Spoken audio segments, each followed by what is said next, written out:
Welcome to VLGA Connect. My name is Catherine Arndt and I'm the Chief of the VLGA Connect studio. I hope you enjoy today's Connect episode brought to you by the VLGA, the national broadcaster on all things local government.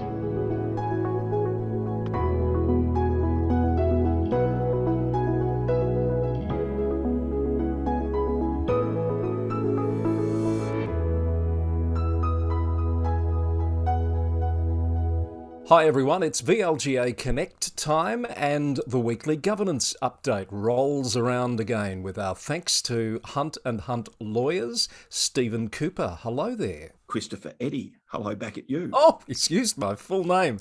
You must be feeling bright and perky. You've got some personal news to share. Oh, well, I don't know about personal news, Chris, but actually I think we did talk about the fact that our first item of business needs to be an addendum and erratum. And that would be because last week I had COVID and there's a couple of things I said. I thought, oh no, that wasn't what I should have said. Can we go back, please? I have to say it was not obvious that you were under the weather. I am sorry you've had COVID. By the sounds of things, you're on the right side of it now, yes? Yeah, absolutely on the mend, Chris. In as much as these things can be, because, and it's not about me, but for people managing a workforce or family, I believe long COVID is a thing. Yes. So anyone that's had it needs to be pretty careful. So an addendum and an erratum, as you say, and you might have very early in the piece given us the title of this episode. What's the addendum, Steve? Actually, I don't know. I thought it was like effective and efficient, that you can't say one without the other in a sentence. Oh, okay. So I think they're both erratum. Oh, no, there is an addendum. Let's Come on, Necker.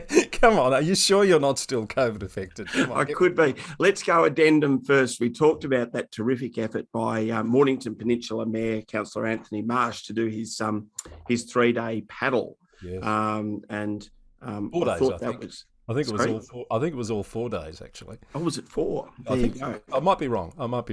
There might be another erratum next week. It was a big paddle. One of the addendum is that it reminded me to mention to keep an eye out for Operation Sandon, the IBAC report into Casey Council, which must be imminent. I'm not seeing the link, Steve. You see my eyebrows raised there? I do. Councillor Marsh, fabulous effort, has raised $35,000.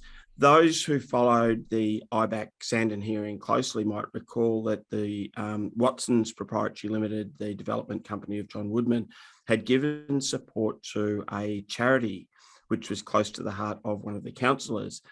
And it's a bit of a reminder that it's not a gift directly, but a donation may well create a conflict of interest, and that is something to be alert to. Now, I have no doubt they're a pretty good governance team at Mornington Peninsula Council, so they will be all over this. But again, it's one of those issues with conflict of interest just to keep an eye out for, Chris. Fair enough too. Good thought. And what about the erratum? Oh, the erratum was when we were talking about mayoral balls. I made a comment that might have suggested that the money doesn't go where it's intended, which wasn't actually what I should have said.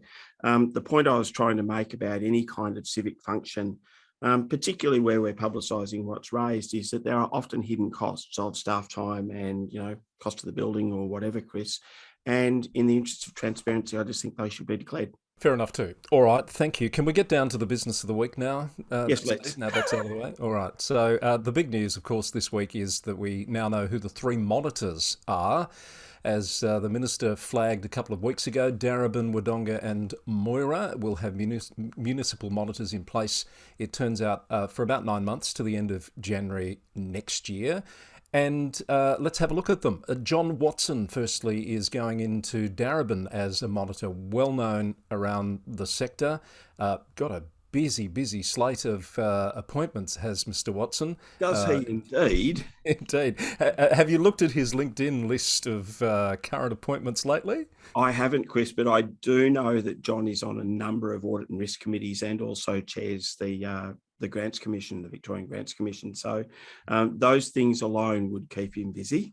Absolutely. And of course, extremely experienced, so you can understand why he's been tapped for this role. There's a little bit of trivia here I want to share with you, Steve, which you might have heard me talk about on the roundup during the week.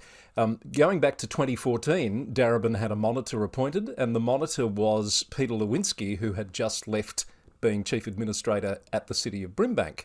Can you see the link I'm drawing here? I can see the link, Chris. It's yes, and well, can I give you another one? Yeah.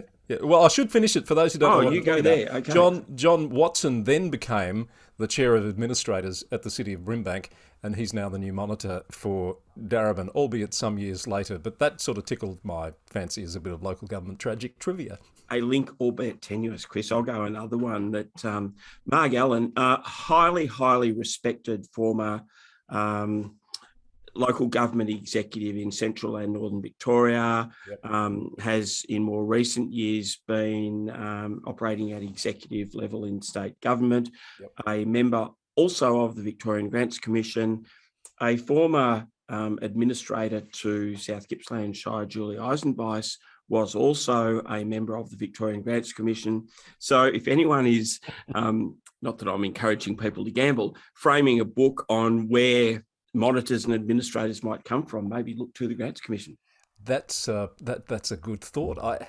Prior to these monitors being appointed, I hadn't actually thought of that. So you're right. Marg Allen is going into Moira as the monitor, and as we've talked about before, that's been much anticipated and highly awaited there.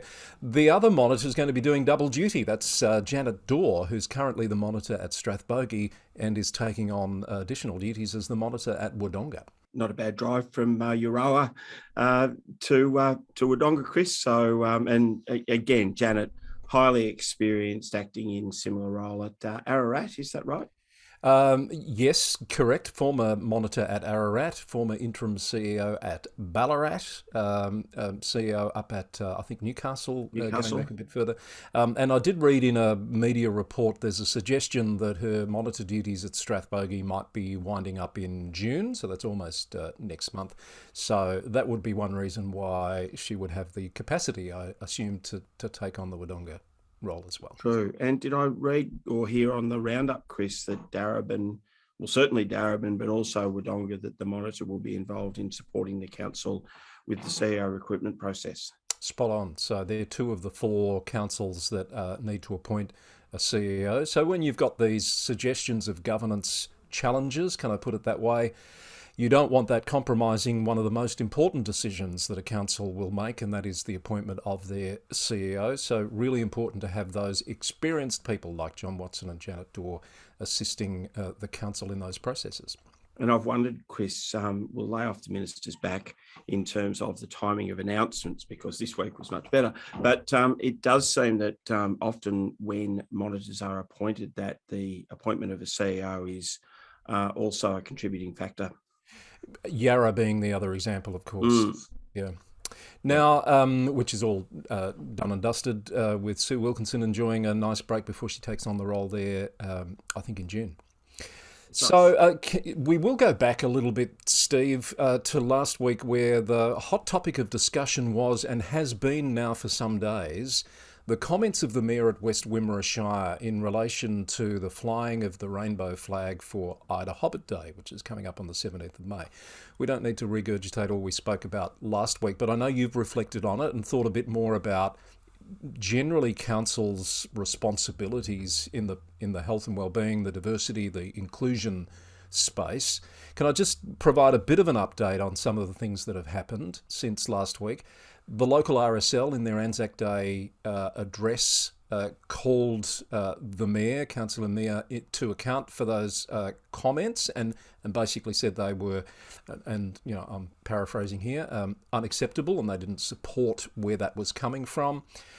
There's been images of staff support for LGBTIQ plus communities with a rainbow flag or sign within the building that's been pictured through a window and published on an ABC report. We can put the link in the show notes for that. And I just want to pause and just play you a little bit of an interview that I did this week with the Commissioner for LGBTIQ plus communities for VLGA Connect, Todd Fernando. Let's just have a listen to this piece now. One of the things about this job is the personal cost that comes at it, and to have to take phone calls and call people in community who are so affected by that, who see the progress that we're making, but have to be the ones that bear the brunt of setbacks and those barriers, particularly at the coalface, and particularly with this mayor whose ideas are so outdated, who's causing controversy where there not need be controversy, who themselves is probably underqualified to work in that position, given his disdain of both our queer communities, our gender diverse communities, and of First Nations communities. So you hear these stories that emerge from these elected officials, and you're like, who are you elected to represent? Because you're not representing the communities that actually live in those areas. Steve, I think that last point from Todd is really interesting, and draws a line under it to make those sorts of comments. He's saying this mayor is not actually representing all of his community, which he's been elected to do. Chris, I take your point that, at some point we need to rule the line through this, but equally, and we've been quite consistent on this, of just trying to apply a governance lens to, the roles and responsibilities and the way that the council does business. And I think it's a salutary reminder that where the mayor is the spokesperson for the council, that they are the spokesperson for the council, which requires them to, I guess, a mayor to reflect council decisions, council policies in any statement. It is not, and a lot of ethical issues arise where personal views override responsibilities to an organisation. I don't want this to be a pile-on, Steve, and we will probably draw a line under it this week. It's just there has been so much discussion and a comment on the issue. One person... sorry? No, sorry. I was going to say, Chris, I just wondered before we rule the line if I could make just one quick point. And I was a bit like you. After last week, I was thinking, there's probably a number of sections in the Act that you could go to that would actually validate the council making this decision. But I thought there was a really... often overlooked point, which is found tucked away in Section 9 of the Local Government Act, Chris, around the overarching governance principles and what the Act says about a council showing good governance. And that, part of that is about having regard to other plans and strategies, isn't it? Absolutely. Well, I just happened to pull up the clause while Todd was talking, Chris. Regional, state and national plans and policies are to be taken into account in strategic planning and decision making. So there is a thing called the State Public Health and Wellbeing Plan. It certainly addresses the harms experienced by and the right to equality of the LGBT plus community. So there's kind of another validation for having this discussion, as well as the requirements in the Public Health and Wellbeing Act to take to give regard to the state plan. And perhaps one final comment. Someone said to me during the week, surely just by presenting those views, it's contrary to existing plans and policies that particular council must have in place. One would presume so. So again, we're kind of back to the requirements for the mayor to be the spokesperson for the council. I always think the role gold standard for mayors is where a mayor might not agree with the decision of the council, but is able to articulate the decision that the council has made as if they owned it. All right, let's leave it there. We'll only come back to it if something new or particularly serious, significant develops. I will note that the mayor has not made any further public comment or indeed the apology that he's been called on to make that I've seen to this point. Steve. I'll only make one. Actually, I will make one more comment, Chris, which is possibly again COVID brain. Last week, and there's actually some listeners to this show might also be aware that on Radio 774 they have a Meet the Mayor segment every week, and I know I did happen to hear last week's edition with Councillor Suzanne Lawkins, Mayor of the Knox City Council, and Suzanne's was a terrific interview, and one of the things that was really good about her interview was that when she got some questions that she didn't know the answer, she just said, "I don't know the answer, I'll find out." Isn't that refreshing? Absolutely. And she also made the comment on LinkedIn afterwards that the practice that she'd been given on the local community radio station served her well. in the 774 interview. So props to Councillor Lawkins for that. Without naming any mayors, I've had at least a couple that I've spoken to tell me how nerve-wracking it is to go on that program, and you can overthink it, I think. It sounds like Susan approached it very well. Now, let's look at some other news of the week. We've had 2 countback results this week, Steve. So 2 new councillors will be sworn in. Both of the results have been declared, so we know they've completed their declarations of qualifications. So firstly, yes, point of order. Yes, Steve. Are they new councillors? They are, well, yeah, one is a new councillor, one is a returned councillor. Is that what you're getting at? Yes. Yeah, yes. Thank you. Thank you for picking me up. So Glen Eira has replaced Neil Pilling, who resigned a few weeks ago in Rosstown Ward, with Sue Pennicue. Now, this is to your point, not a new councillor, but a former Upper House Greens MP. A new legislative councillor. Yes. Yes, I don't think that's the term. Anyway. No, we're getting a bit silly. So Sue Pennicue, very politically experienced, obviously, now on the Glen Eira Council, and up in Wodonga, replacing Kat Bennett, who, for reasons we've talked about at length, stood down last month. Danny Lowe, again a former councillor, returning to the council table. Now, I did read some press from back in the 2020 election coverage, Steve, when Danny did not get re-elected, and by his own admission, he said it was due to lazy campaigning. So, he's been playing the long game, hasn't he? Because he's back now. That's very refreshing that he could actually say that, Chris. And I know that he did enjoy the endorsement of former Councillor Bennett, who was very pleased with his election. So good luck to Councillor Pennicue and Councillor Lowe. Absolutely, assuming they'll be sworn in fairly quickly. Now, let's see if you want to make any comment on these. Guide Dogs Victoria CEO stood down over the political advertising kerfuffle. That's Karen Hayes. There's an investigation going on into that. Salutary or cautionary tale, perhaps I should say, particularly in the middle of an election campaign, Steve. I think I touched before on the fact, Chris, about sometimes we get into ethical dilemmas because our personal views override our organisational responsibilities, and we're all only human, but that's something to look out for. We'll keep an eye on that one, of course, because that's still playing out. The ICAC inquiry into the Mayor of Canada Bay up in Sydney has started. I've seen a little bit of the public hearings when time's permitted, Steve. Look, it's the same old tale, isn't it? Operation Tolosa, it's called. The allegations are that developers have paid for access to the mayor, that the mayor's taken bribes to help developers get their projects through council. The former general manager of the council is also under investigation through this inquiry, so there's a lot to play out, one to keep an eye on. And I understand, Chris, it's been sort of filling your idle hours tuning into that hearing. I think the question, and we've talked about this before, is that sometimes you could look at something like that and say, well, that could never happen here. But the reality is it happened there. And when we talk about the culture of an organisation, going right back into sometimes some small and quite innocuous events and decisions that, had they gone a different way, might have actually avoided that sort of situation arising, is really the key to managing culture.